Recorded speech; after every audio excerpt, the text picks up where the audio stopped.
The CBS Radio Mystery Theater presents...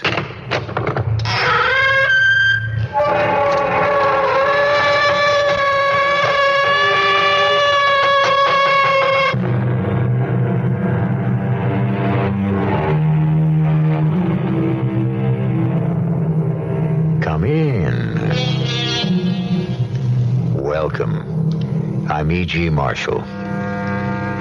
This is the song they sing to the Bisara. Little blind fish, thou art marvelous wise. Little blind fish, though thou hast no eyes.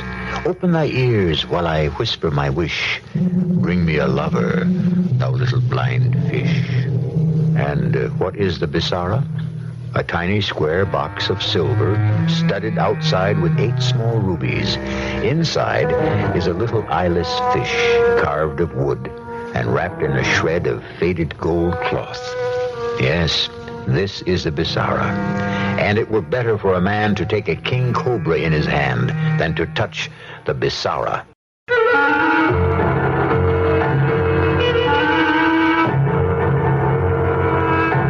Our mystery drama, The Bisara of Pooree, was based on a story by Rudyard Kipling and written especially for the Mystery Theater by Sam Dan and stars Paul Hecht. I'll be back shortly with Act One.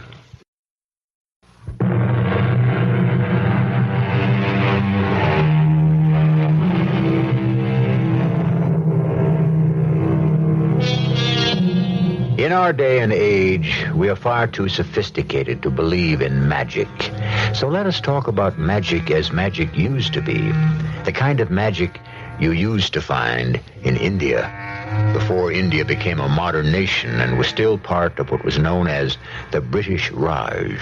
The time is the year 1891. The place, Simla, that enchanted city in the hills of which it was said, he who cannot fall in love in Simla will never know love at all. Well, John Churton fell in love in Simla with tall, gray-eyed Millicent Hollis, daughter of Colonel Hollis of the Blue Hussars. And this is the 3rd day in succession that they are taking tea at Leighton's on the pavilion. Beautiful music, Miss Hollis. Is it really? It's so melodic. That's not what you said yesterday, Major Churton. What did I say yesterday? You said it was rather Germanic for your taste, so pop. Now, why would I say that? I am rather fond of Mr. Strauss's music. Oh, I know why. Do you? Yes. You see, Strauss waltzes belong in a ballroom with a brilliant light of 100 candles reflected like diamonds from the great hanging chandeliers, and the scarlet and gold, the black and silver of the officers' uniforms, and the lovely whites and pinks of the ladies' gowns. You make it sound so exciting. Will you save the waltzes for me this evening, Miss Hollis? Oh, I'm afraid I shall have no choice. You talk about it so prettily. Although, for a man who seems to enjoy dancing so much, I don't believe you've been to a ball in over a month. Yes, my ankle was a bit stiff and sore. Oh, from that fall? Yes, that fall.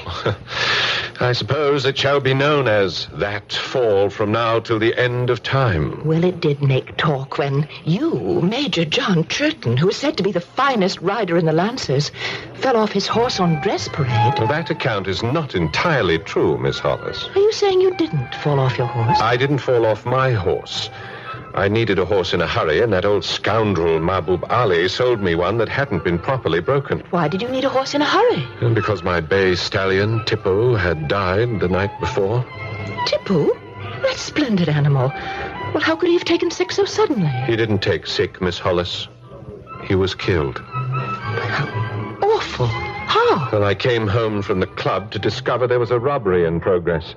I was unarmed, and I tried to run the scoundrels down, but one of them turned and fired a revolver, and poor Tippo fell dead. A robbery?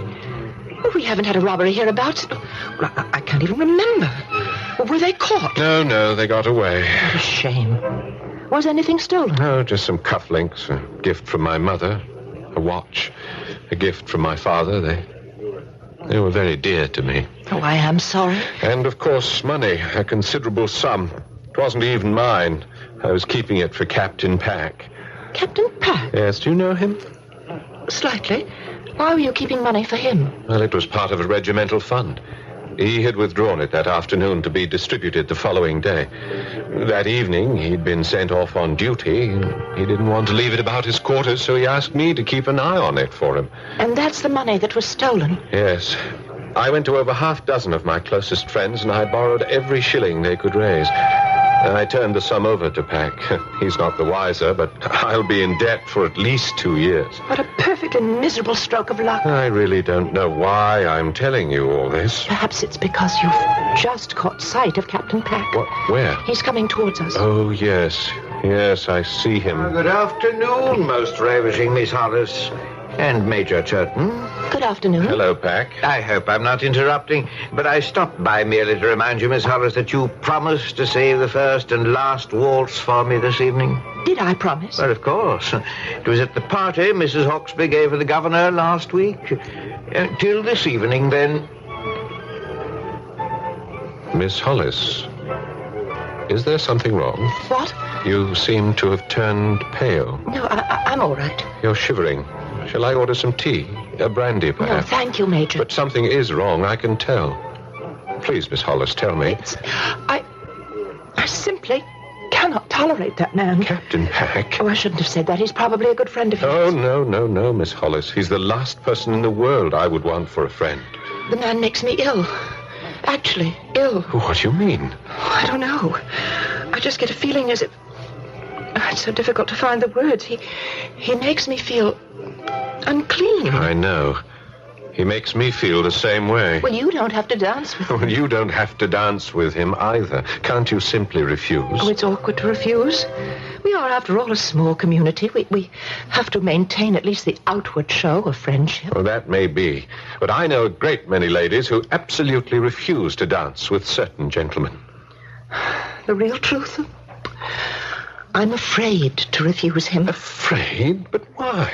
I mean, if he ever tried anything the slightest bit improper or out of line, I'd thrash him within an inch of his life. I know you would. And you're still afraid? Oh, I just can't explain. Well, I see only one solution to the problem, Miss Hollis. You will have to marry me. Miss Hollis? Major Churton? I thought you'd never ask. Millicent, my darling. Not here, not now. You must call me Miss Hollis for just a little while longer. I must speak to your father. There are plans to be made. Yes, but first there are plans to be unmade. I don't understand. Mother, she thinks she has a plan for me to marry General Benton. Benton? He's 30 years older than you. I know, my darling. But it's No, it's just an idea at present. It's dancing around Mamma's head, and it must be given its opportunity. Opportunity? To do what? Oh, let's say to run its course. Oh, don't look so worried. Everything will be all right. Well, I'm not sure everything will be all right. Oh, John, dearest, please understand. I and I alone will decide whom I shall marry. I allow my mother to play these little games because, frankly, she's quite bored and it gives her something to do. And sooner or later, she always finds something wrong with her particular candidate for my hand, and it's over, and that's all there is to it. I don't know. I have a strange feeling that something will occur to upset our marriage. John. I told you about the robbery of my quarters, the killing of my best horse, the loss of a considerable sum of money. Dearest, that's just bad luck. But you see, that's not all of it. It isn't? I'm in the midst of, or I'm being pursued or haunted by, call it what you will, a streak of bad luck. But I can only call it superstition. Yes, I was afraid you'd say that. I've spent a year working on a design for a lightweight saddle. Oh, it's just as strong, stronger even than the ones we use now, and it's 17 pounds lighter. 17 pounds? Yes, do you know what that means to a trooper? Well, darling, I'm the daughter of the colonel of a cavalry regiment. A lighter saddle. Why, it's like the search for the philosopher's stone. Yes, and I designed one. Oh, John. And I submitted it to the Office of Procurement. And they bought it. They turned it down. Well, how could they turn it down? I don't know. What did they say? Well, a rather brief note.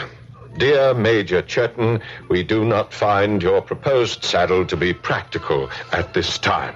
But why not at this time? Would another time be more practical? Darling, that is the answer I received, and the matter is now closed. Don't you see this is all part of the streak of bad luck that seems to be pursuing me? No, there's a rational explanation. I wish I could believe that. All you have to believe is that you love me, and I love you. That's all we need.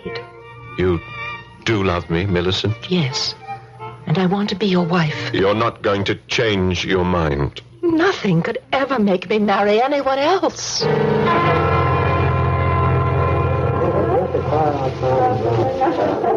Enjoying the ball, darling? I'm with you, Millicent. That alone is enough. Oh, wait. What is The it? band. They're going to start to play. Oh, wonderful. I am in the mood for a dance. Oh, darling. These are the waltzes. My favorite. No, but I promised the first to Captain Pack. Oh, no. They're starting. Oh, come quickly. We'll escape out onto the veranda. No, it's no use. He'll turn the place inside out and make no end of a row till he finds me. Oh, I see him heading this way now, the scoundrel. I don't think he has enough character to be a scoundrel. He's just an offensive man. Pack. He's well named. Pack Rat. Oh, darling, please, he'll hear you. Ah, there you are, Miss Hollis. Good evening, Captain. I've come to claim my waltz. Will you excuse us, Major Turton? Miss Hollis? Oh, of course, Major.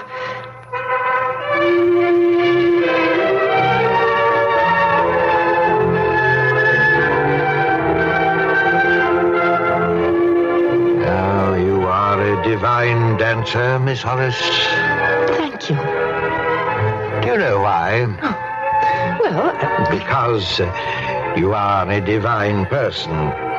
You are so different from the rest of them here at the station. the rest of them, Captain Pack. A grubby lot, taken by and large. Oh, Captain. Overdressed, overpainted. Captain, I must insist. Not you. Oh, no. You're something special. You're like an angel that's come down from heaven. Really, Captain? I've seen women all over the world. Had my share of them, too, far as that goes. Captain, I find this conversation... But you're the only one that's real. Why, all the other ladies in this room are real. Miss Hollis, for a long time I waited so I could say something to you. Now I've got money put by. There are opportunities for a man to make his bundle in India if he keeps alert for the main chance. Oh, I'm sure there are. And I haven't spent my off-duty time hunting and playing polo, gambling and flirting. I don't suppose I've you already have. made my packet. Captain Pack made a packet. Well, what I'm getting at is this. I'm ready to settle down. That's fine. Settle down with the woman of my choice. Well, I hope you find her. Oh, I have. It's you. Me? Miss Hollis, make me the happiest man in the world. Say you'll become my bride. Well, that's impossible, Captain Pack. Impossible? Why? Oh, we can sum it up by saying I'm not in love with you. I'm not even attracted Miss to you. Hollis, I must ask you to reconsider. As I said, Captain, it's impossible. I don't recognize the existence of that Oh, word. please, Captain. The matter is closed. I disagree. I don't even know what we have to discuss. We have everything to discuss. All the plans for our future life together. Captain, I don't believe you heard me. I have no intention of marrying you. Miss Hollis, I'm a man who refuses to take no for an answer. Sooner or later, one way or another, I always get what I want. And I want you, Miss Hollis.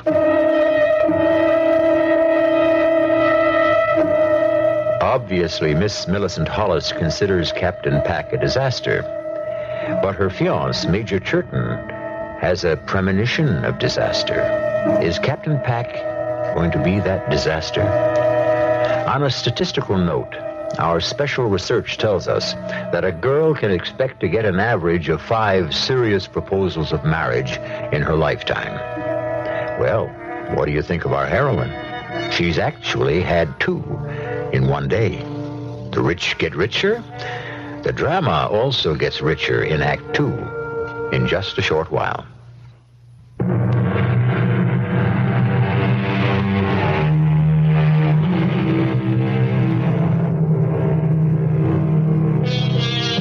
Some people refuse to take no for an answer. This could be a sign of great dedication. It could also be an indication of colossal stupidity. You've heard what Miss Millicent Hollis has said about Captain Pack. He is hardly her favorite person in this world, but yet, would you be willing to wager a large sum, or even a small one, that she isn't going to marry him? Millicent, what are you doing out here alone? I had to step out for a breath of air, John. But why didn't you tell me? I would have come out with you. I couldn't walk across that floor to where you were standing. I had to have fresh air that very moment, or I would have suffocated. My darling, you're trembling like a leaf. No, I'll be all right in a minute or two. Darling, you must tell me what's the matter. That terrible little man. That horrible little man. Pack, what did he do? He proposed to me. Well, of all the infernal... Oh, he has a right to, but it's just... It's just what? Oh, he needs a lesson. He didn't know that I'm not free. Well, very well. He proposed, then what? I said no. And then? He kept insisting. Why, the bounder. I ought to thrash Darling, him. there's nothing to be done. Let's just forget it, shall we? I've never seen you so upset. Would you care for some punch? Or perhaps something stronger? Would you mind terribly if I went home? Now? You see, the truth is, I owe Captain Pack another dance, and I'm just not up to it. Well, you just scratch his name off your program. Oh, I can't do that. He'd create a very unpleasant scene. I'll just tell Mama I have a headache, and I do. Oh, my darling.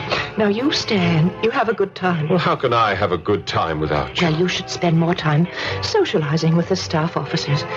You know, being on good terms might help you sell that new saddle. Oh, darling. Mama will be quite happy to go home. I know she must be frightfully bored by this time. Will I see you tomorrow? Well, of course. Are you sure? Well, silly. Of course I'm sure.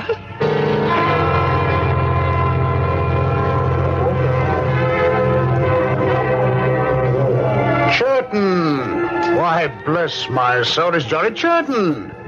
Well, look at you, a proper major of the Lancers. Fewton, this can't be terrible Tom Fewton of the Maverick. Why are you out of uniform, Captain? I resigned my commission, Johnny. What? You've become a civilian? Oh, you make it sound like an obscene word. Well, in your case, it most definitely is. What are you doing to earn your bread, or have you married a wealthy widow? I'm with the Ethnological Service. You're with the what? Well, let me explain. You see, Johnny, one day I realized I'd spent my entire life in this country, and I knew nothing about it. India, this beautiful, mysterious India. Are you quite all right, Tom? Oh, yes, of course. And so I applied for a berth in the Ethnological Service. We study and we record all the native customs. And you don't miss the army? Oh, I miss the friendships, the closeness when we're in the field. So what are you doing here in Simla? Well, the local historical society is having a meeting, and I've been invited to read a paper. Ah, you've become a proper scholar, haven't you? Where are you staying? The colonel found me a bunk. Oh, no, you're staying with me. I'll send a boy around to pick up your kit. We're going to sit up all night and destroy at least 2 bottles. How does that sound? Oh, that sounds first rate.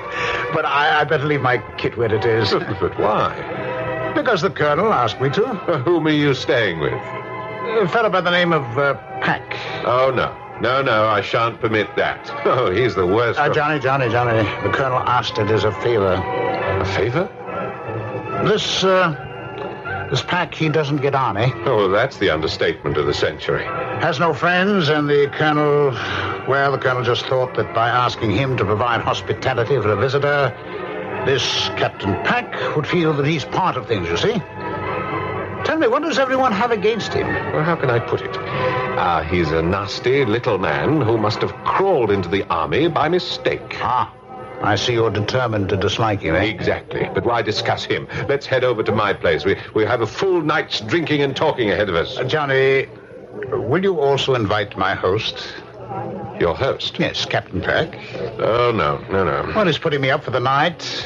Wouldn't be proper for me to... Oh, Tom, he's impossible. He's absolutely, utterly impossible. You know, I've made a study of people like Captain Roderick Pack. Well, what is there to study? It's all out there in plain view. Oh, no, not at all. It's mostly hidden, you see.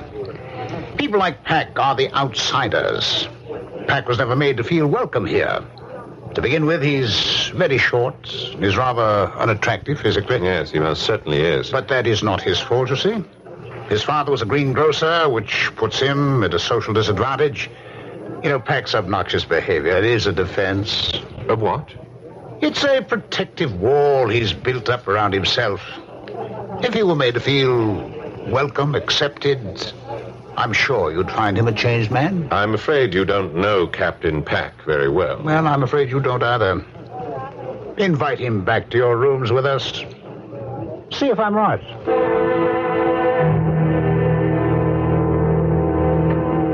And I said to him, you ain't had the last of Captain Roderick Peck, my friends. For that matter, he had the first. And for that matter... He's not much of a drinker, is he? Truth is, Pack's not much of anything. Let him sleep. So much for your noble experiment. At least now we can talk. It's very impressive digs you have here, Johnny. But then you always like to live well. Oh, I say. That's a splendid clock on the mantel. Yes, I believe it's the only Gladchester chimes in all of India. Had it sent. A Gladchester. Oh, I must have a look at that. Help yourself. Meanwhile, I shall tell you the greatest news of all. Johnny. The most wonderful girl in the world said yes. Johnny, listen to me. Well, aren't you going to congratulate me? Where did you get this? Get what? This box. This little wooden box. Oh, that. This box. It's made of silver. Yes, this is silver, all right. It's studded with rubies. 8 Ballas rubies. What is it, Tom? You're white as milk. John, there is something inside this box, isn't there? Well, yes, it's... No, let me tell you. It's a tiny fish made of wood, of deodar wood, and it's perfect in every detail except that it has no eyes. Oh, how did you know that? It is wrapped in a faded piece of gold cloth. How do you know about that box? John, tell me, how did you get it? How did I get it? Well, how do you think I got it? I bought it in the bazaar. You bought it? Well, how else would I get it? You expect I'd steal it? What the guard you had? Tom, are you all right? When did you buy it? I don't remember. Try. Oh, about a month ago. Well, tell me, how has your luck been since? My luck? Tell me. Well, if you must know, it's been bad. How bad? What is this, Tom? How bad? Very bad. I was afraid of that. Then it is true. What's true? John, there is a legend of the Bisara of Pooree. I never heard of it. Well, you bought it. It's this box. This is the Bisara of Pooree. The what of which? Some say it was made by a half-mad Kulu woman high in the hills. Some say it was created at the Devil's Shrine of Ao Chung in Tibet. But I believe it was made at the Temple of Pooree and was stolen by one of the dancing girls. Yes, but what does it all mean? It's a charm for success and failure. It is 300 years old. It has gone from hand to hand. And you're saying it brought me bad luck? Yes. Well, all right. Why? Because you bought it. The legend says if the Bisara be bought within 3 years, it will turn against its owner and drive him to ruin and death. But you still haven't told me why. Whereas if the Bisara be stolen for 3 years, it will bring its owner his heart's desire. Now, why is one in trouble if one buys it, and in luck if one steals it? Because it is a charm made in honor of Janira, the goddess of evil. And I'm in trouble because I bought it? Yes. Get rid of it. Get rid of it? Throw it into the river or destroy it. Are you serious? Melt down the silver box, burn the little wooden fish. You are serious? Yes, of course I'm serious. Think of all the terrible things that have happened to you since you bought it. Well, some unfortunate things have taken place. Well, doesn't that prove... Prove what? I mean, anyone can get a streak of bad luck. It is not a streak. Believe me, it will just get worse and worse. It'll never change. Well, that's where you're wrong. It has changed. It's started to get better. Oh, has it? Of course. Just this afternoon, the loveliest girl in the world, Millicent Hollis, agreed to become my wife. John, I'm telling you, destroy that little fish in its silver box. Nonsense, Tom. John, I'm frightened. Truly frightened for you. Get rid of it. But it's such a pretty little thing. It's a deadly little thing. You really believe that, don't you? Yes, I do believe it. There is proof. Oh, of course. When you need proof, you can always manage to find it. What's that thing called again? The Bisara of Pooree. Yes. Well, here's what Major John Llewellyn Churton of Her Majesty's Royal Bengal Lancers has to say to this whatchamacallit, the thingamajig. The Bisara of Pooree. Yes. Go ahead. I defy you. Do your worst.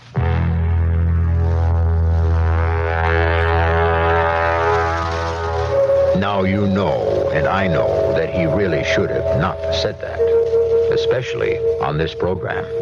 You just don't fool around with charms that are made for the goddess of evil, Janira, herself.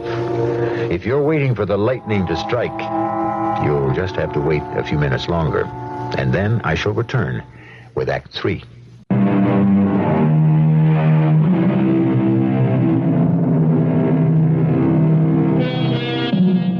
What do the psychiatrists say? They say words like accident-prone. They talk about things like the death wish. What is luck? Some say it's providence rolling the dice. Good luck, bad luck. Can you understand it? Much less explain it. Where do you get it? How do you keep it? Seemingly trivial questions. But isn't luck the foundation of everyone's life? It starts at the very beginning. Why is one man born poor, another rich, one handsome, another homely? Who can answer? Is it the Bisara of Pooree? Go ahead. I defy you. Do your worst. John, you shouldn't have said that. Said what? This defiance that you just hurled at the Bisara. Do you know something, Tom? You've just proved to me that I was a complete fool. John, listen to me. Only this afternoon, I was talking just the way you are now, about luck and fate. I was in a blue funk about all this superstitious rot. Well, there's nothing like hearing someone else spout your own ideas to demonstrate how ridiculous they may sound. But the terrible thing about it, John, is that it happens to be true. I'll tell you what happens to be true, Tom. Too much reading. Too much being cooped up inside a dusty office. It's softened your once brilliant brain. Oh, John, I wish I could get Cut through the to... whole silly business. Apply for reappointment into the real world. Come back into the army. John, destroy it. The fact is, I've decided to give it to Millicent as a wedding gift. Oh, no, You no. won't find a more handsome piece of workmanship anywhere. Isn't there anything I can say to convince you that this little box, the Bisara of Pooree, is the cause of all your misfortune?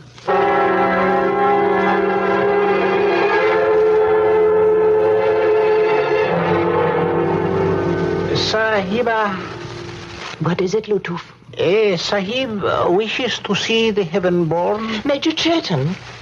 It is not Major Churiton. It is Captain Pack. Captain Pack? Oh, no. Tell him I'm out. As the heaven-born commands. Oh, no. Lutuf, wait. Poor wretched man, he wants to apologize. All right. Have him come in. Miss Hollis? Captain Pack? Miss Hollis, I've come here to give you another chance. Another chance? Well, the other night at the ball, I asked if you would do me the honor to become my wife. Do you remember? I seem to remember. I return now to tell you that I am willing to do you the honor of becoming your husband. You what? Yes, Miss Hollis. I am willing to marry you. What do you say? What?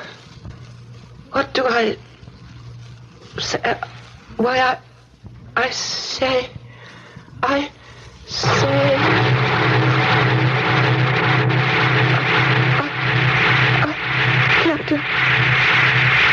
Captain Pack, I must ask you to leave. I'm not the best-looking fellow in the world, so why should a pretty girl want me?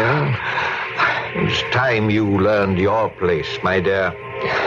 Why would a handsome fellow want you, Captain... John Churton, he's the handsomest officer in the regiment. He can have his pick. Why did he choose you? I don't know. I feel... I'll tell you why. Because your father is Colonel Hollis of the Bengal Lancers, that's why. No. Colonel Hollis is a good man to know if you want to get a new lightweight saddle approved. I don't... You and me, my girl, we belong together. You know it. In your heart and soul, you know it. You know it, don't you? Answer. Speak when I command you. Yes. And you love me. You've always loved me. Yes. And you fought against it because your head was turned by that foolish Major Churton, isn't that true? Yes. And you will marry me? Yes. Say it again. Yes. Again and again and again. Yes.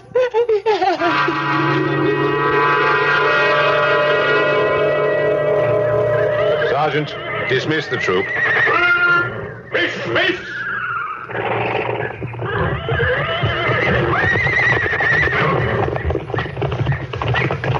Well, afternoon, Major.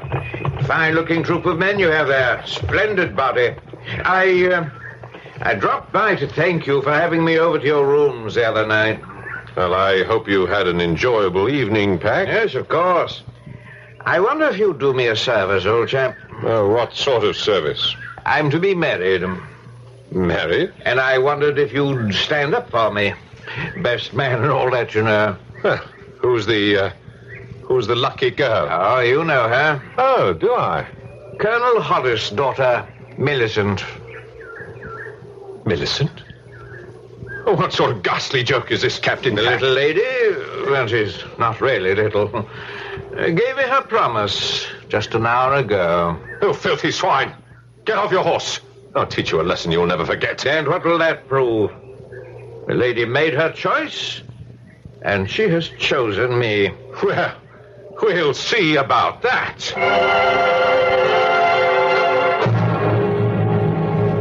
Heaven-born... Yes, Lutuf. The Major Churitan, he wishes... No, Lutuf, tell him I cannot. But you shall, Millicent. You will see me, and you will explain. Please, John, there's nothing I can say. Oh, yes, there is.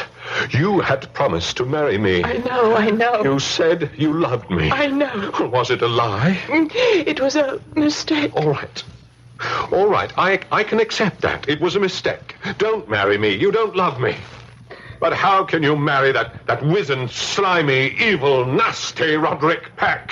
Don't tell me you love him. Oh, I do. How can you love Roderick Pack? I don't know. But I love him. I can't help it, but I love him.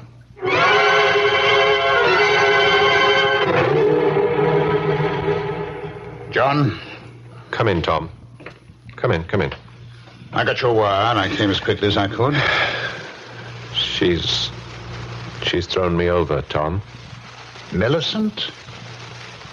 That's impossible. Oh, that's not even the worst of it.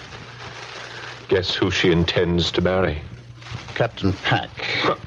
How did you know? What else could it be? Well, I'm ready to admit it now. It's that box. That damn little box. It's well on its way to destroy me completely. I'm sorry. Is it too late to destroy it now? She's already promised to marry him. I suppose it may be too late for that. But you have to think of yourself. It's not too late to save your life. Get rid of it. But I'm afraid to touch it, Tom. I'm even afraid to look at it. That's why I asked you down here. Could you... Of course I will. Where is it? Well, where it's always been, on the mantel. Well, your luck has changed now. When it's too late? Well, it's never too late for a change of luck. Are you sure you left it on the mantel? Oh, yes, of course. I haven't touched it since you were here last. Well, it isn't here. It what? It isn't here. Well, it has to be. If you haven't put it somewhere else. No, I haven't. It's been stolen. What? Stolen? But by whom? Pack. Roderick Pack. Pack?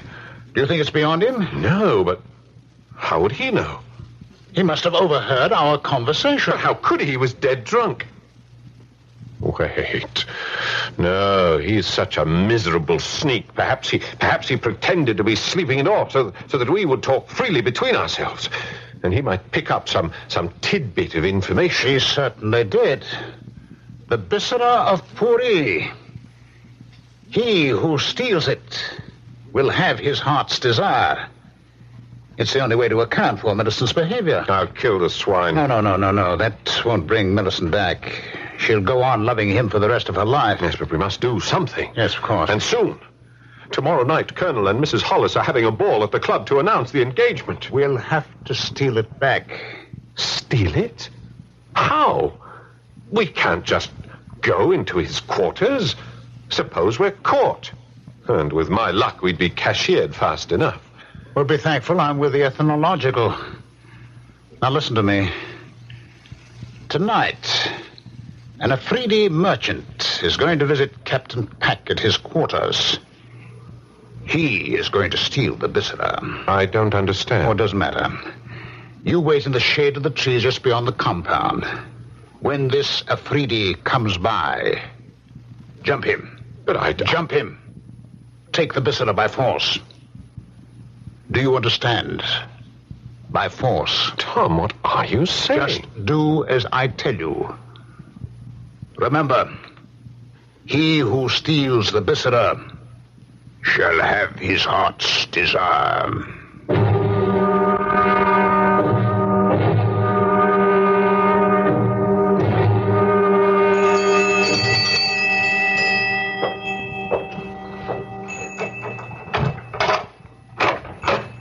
Yes? Protector of the poor. What do you want? I want the Bisara of Pooree. What are you talking about? If the favored of the heavens will listen, we have traced the Bisara to Simla. We must have it returned to the temple of Pooree. Why do you come to me? Because you have the Bisara. Psha, you're crazy.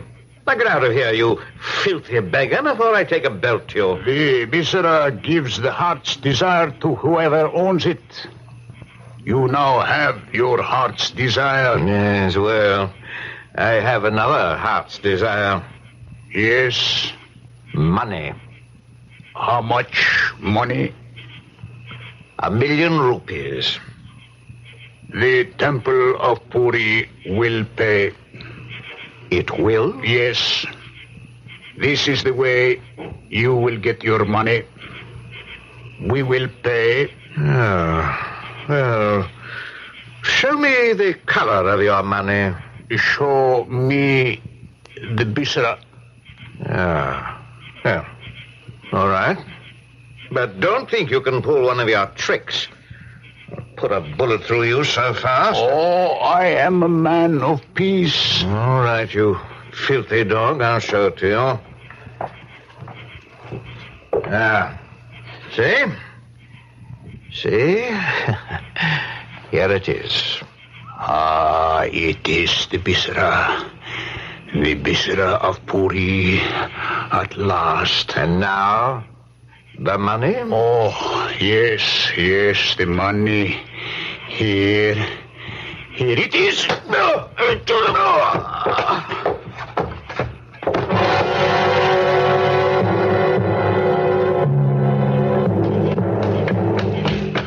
Hold it. Please, Sahib, I am a poor... All right, hand it over. No. Hand it over, I said. No. Yeah, you hand it over to me.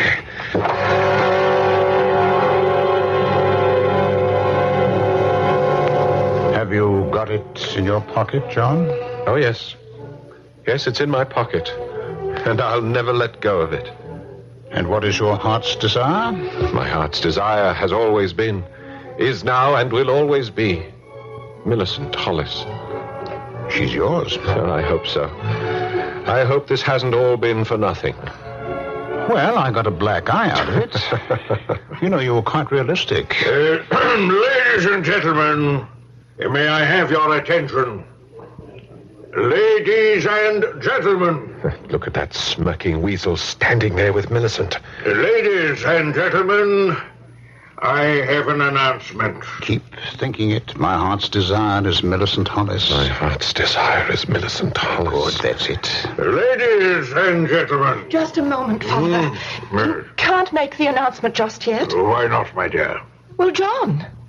Where's John? He should be at my side. Why should John be...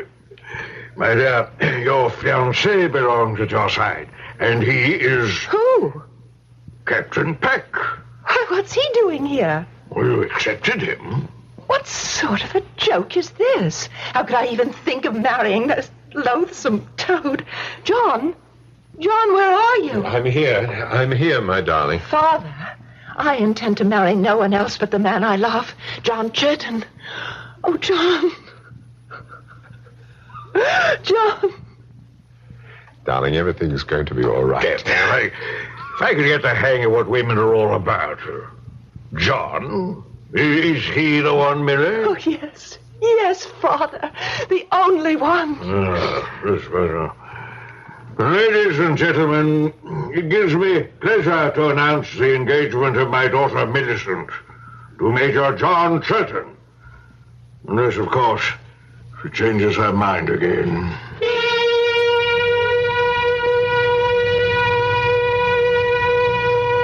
But she didn't. And they were married. And they were very happy because for 3 years, John was able to grant every wish their hearts desired. But after 3 years, believe it or not, somebody stole the Bisara of Pooree from John Churton. But it really didn't matter. They lived happily ever after anyhow. I'll be happy if you wait for my return in just a little while.